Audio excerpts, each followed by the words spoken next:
हाय दोस्तों, आप सभी लोगों को चाणक्य चैनल पे स्वागत है। देखिए, आज हम सब इसमें बीपीएससी के संबंध जितने भी प्रश्न बिहार में सविनय अवज्ञा आंदोलन के प्रभाव से जो प्रश्न पूछे जा सकते हैं वही प्रश्न यहाँ करेंगे। सिर्फ 1930 अर्थात सविनय अवज्ञा आंदोलन का प्रभाव जितने भी बिहार के एमसीक्यू प्रश्न हैं उसके 15 प्रश्नों का शायद इसमें हम सब देखेंगे और इसका सही प्रश्न के साथ सही आंसर करते हुए आगे बढ़ेंगे।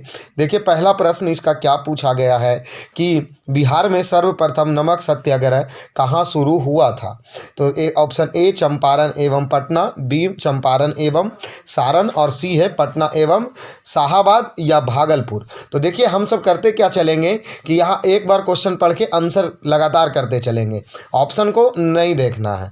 मतलब जैसे कि देखिए, बिहार में सर्वप्रथम नमक सत्याग्रह कहाँ शुरू हुआ, तो चंपारण एवं सारण में शुरू हुआ। उसके बाद देखते हैं दूसरा प्रश्न क्या कह रहा कि पटना में नमक सत्याग्रह कब शुरू हुआ। मतलब यह आंदोलन 16 अप्रैल 1930 ईस्वी को। पटना में नमक सत्याग्रह आंदोलन कब शुरू हुआ, 16 अप्रैल 1930 ईस्वी में।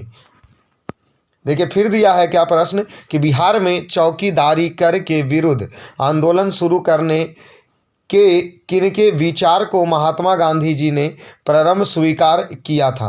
तो क्या होगा इसका सही आंसर, आप सब कमेंट कीजिए।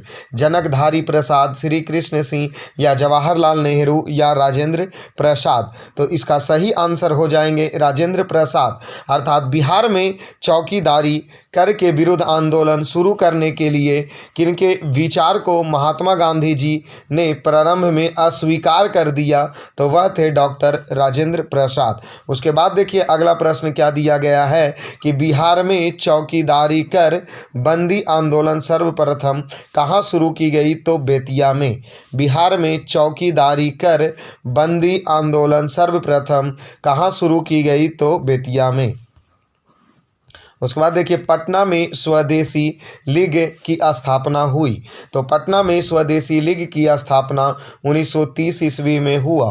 पटना में स्वदेशी लीग की स्थापना 1930 ईस्वी में हुआ। उसके बाद पटना में अखिल भारतीय महिला सम्मेलन का अधिवेशन हुआ था 1929 ईस्वी में। पटना में अखिल भारतीय महिला सम्मेलन का अधिवेशन हुआ 1929 ईस्वी में। उसके बाद देखिए, पटना में स्वदेशी लीग की स्थापना 1930 ईस्वी में हुई, जिसकी अध्यक्षता कौन किए थे, तो सर अली इमाम के द्वारा इसकी अध्यक्षता की गई। पटना में स्वदेशी लीग की स्थापना 1930 ईस्वी में हुई, इसके अध्यक्ष थे सर अली इमाम। उसके बाद देखिए, सविनय अवज्ञा आंदोलन के दौरान किसकी अध्यक्षता में मुस्लिम द्वारा पटना में किस संगठन की स्थापना की गई, तो प्रोफेसर अब्दुल बारी। सविनय अवज्ञा आंदोलन के दौरान किसकी अध्यक्षता में मुस्लिमों द्वारा पटना में किस संगठन की स्थापना की गई, तो मोहम्मद अब्दुल बारी। उसके बाद देखिए प्रश्न क्या पूछा जा रहा, चौकीदारी कर बंदी आंदोलन की प्रेरणा थी, तो अनुराग सिंह। क्वेश्चन देखिए, चौकीदारी कर बंदी आंदोलन की प्रेरणा थी, तो अनुराग सिंह। उसके बाद देखिए अगला प्रश्न 10 नंबर क्या कह रहा है कि बिहार के किस जिले में जेल कैदियों ने नंगा हड़ताल किया, तो छपरा जेल में। बिहार के किस जेलों में कैदियों ने नंगा हड़ताल किया, तो छपरा जेल में। उसके बाद देखिए प्रश्न क्या दे रहा है, सविनय अवज्ञा आंदोलन के दौरान छपरा जेल में श्री राम विनोद सिंह के नेतृत्व में कैदियों ने नंगा हड़ताल किस मांग को लेकर किया, तो स्वदेशी वस्त्र को मांग के लेकर किया गया था। उसके बाद अगला प्रश्न देखिए, श्री मुरली मनोहर प्रसाद संपादक थे। किस चीज़ों का श्री मुरली मनोहर प्रसाद संपादक थे, तो वह सर्च लाइट के संपादक थे। अर्थात सर्च लाइट के संपादक श्री मुरली मनोहर प्रसाद थे। उसके बाद 13 नंबर प्रश्न देखिए, सविनय अवज्ञा आंदोलन के समय 15 फरवरी 1932 ईस्वी में बिहार के किस स्थल पर पुलिस को गोली से 15 आंदोलनकारी की मृत्यु हो गई? तो वह तारापुर। अर्थात सविनय अवज्ञा आंदोलन के समय 15 फरवरी 1932 ईस्वी में बिहार के किस स्थल पर पुलिस की गोली से 15 आंदोलनकारी की मृत्यु हो गई? तो वह तारापुर। उसके बाद 14 नंबर प्रश्न देखिए, बिहार प्रांतीय बोर्ड की स्थापना किस वर्ष हुई? 6 नवंबर 1932 ईस्वी को। बिहार प्रांतीय बोर्ड की स्थापना किस वर्ष हुई? तो 6 नवंबर 1932 ईस्वी को।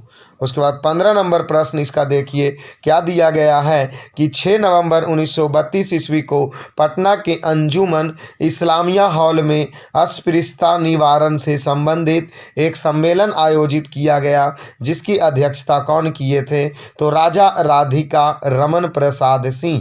अर्थात देखिए प्रश्न क्या कह रहा है, 6 नवंबर 1932 ईस्वी को पटना के अंजुमन इस्लामिया हॉल में अस्पृश्यता निवारण से संबंधित एक सम्मेलन आयोजित किया गया, इसकी अध्यक्षता किसने की? तो राजा राधिका रमन प्रसाद सिंह के द्वारा यह अध्यक्षता की गई थी। उसके बाद अगला प्रश्न देखिए, क्या दिया गया है कि बिहार में 15 जून 1934 ईस्वी में आई भीषण भूकंप से सर्वाधिक प्रभावित एवं क्षतिग्रस्त क्षेत्र कौन थे? तो मुंगेर।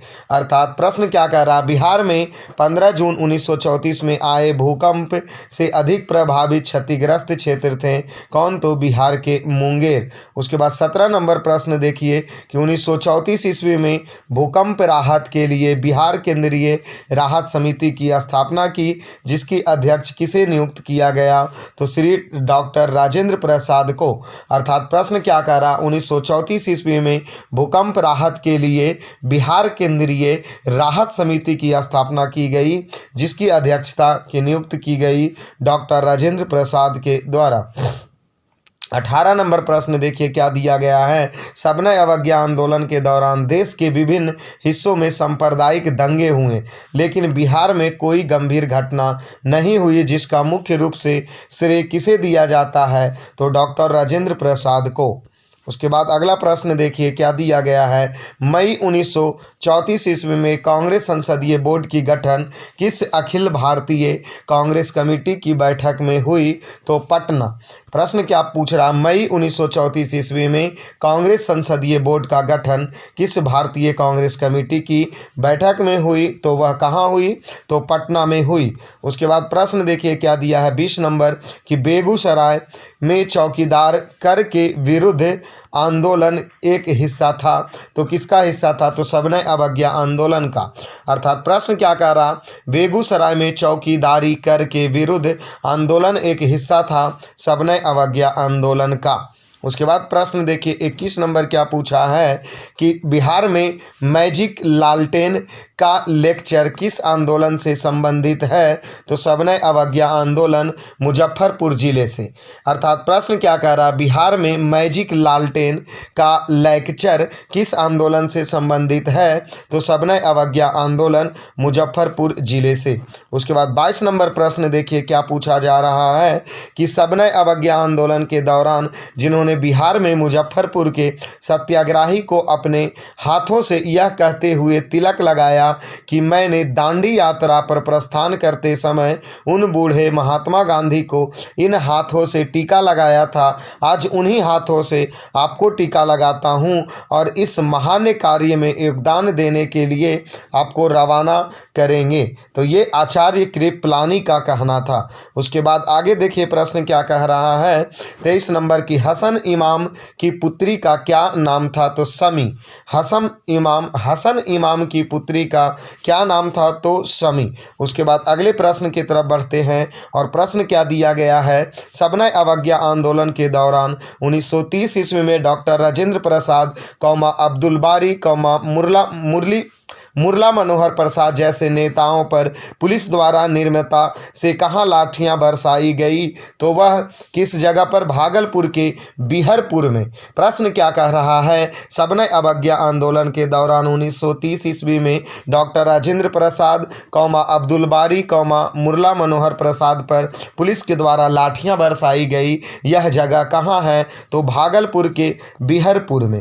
आगे देखिए प्रश्न क्या कह रहा, 25 नंबर प्रश्न कि सविनय अवज्ञा आंदोलन के दौरान डॉक्टर राजेंद्र प्रसाद को 5 जुलाई 1930 ईस्वी को किस क्षेत्र में गिरफ्तार किया गया, तो छपरा में। अगला प्रश्न की तरफ आगे बढ़ते हैं और प्रश्न क्या कह रहा है, सविनय अवज्ञा आंदोलन के दौरान बिहार में तारापुर गोली कोड की घटना कब घटित हुई, तो 15 फरवरी 1932 ईस्वी को। प्रश्न क्या कह रहा है, सविनय अवज्ञा आंदोलन के दौरान बिहार में तारापुर गोली कोड की घटना कब घटी, तो 15 फरवरी 1932 ईस्वी को यह घटना घटी थी। उसके बाद तो इस वीडियो में हम सब टोटल 26 प्रश्न का सॉल्यूशन किए, जो कि सब प्रश्न सविनय अवज्ञा आंदोलन से घटित घटना और साथ में यह प्रश्न बिहार के लिए बहुत इंपॉर्टेंट प्रश्न है। शायद यह उम्मीद रखा जाता है कि यह 26 प्रश्न से ही सविनय अवज्ञा आंदोलन में बीपीएससी के 68 बीपीएससी में प्रश्न पूछे जाएंगे। तो आप सब भाई लोग से अनुरोध है कि कृपया चैनल को सब्सक्राइब करें और साथ में वीडियो को शेयर करें। तो इस वीडियो में इतना ही, धन्यवाद।